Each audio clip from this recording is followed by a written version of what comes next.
Who would win in a fight? A UFC fighter or an elite soldier? This question sounds smart, but it is not. It is lazy thinking disguised as curiosity. Before you even try to answer it, consider this. In military training, there is something called Hell Week.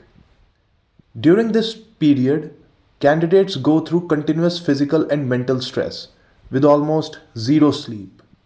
And despite that, they are still required to run, train, navigate, and operate.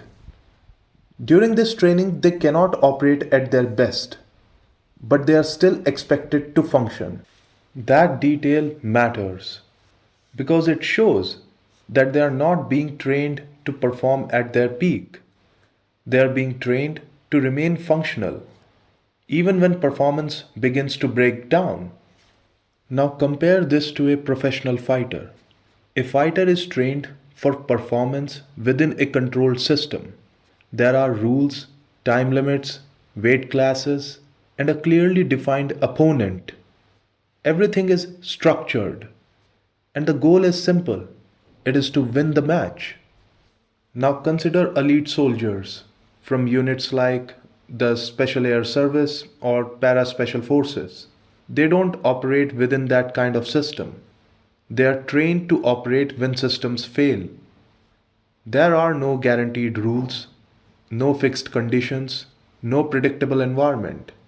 Their objective is not just to win a fight, but to continue functioning when clarity and structure disappear. And that leads to a fundamental difference. Fighters are trained to maximize performance in structured conditions. Soldiers are trained to maintain operational capability in unstructured, unpredictable conditions.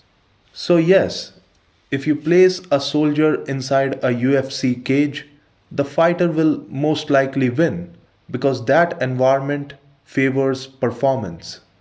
But remove that structure, introduce uncertainty, fatigue, and unpredictability, and now the comparison itself starts to break down.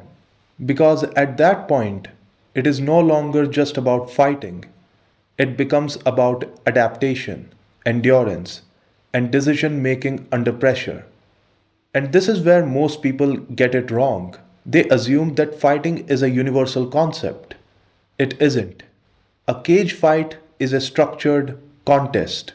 Combat is what happens when that structure no longer exists. So instead of asking who would win, ask something better.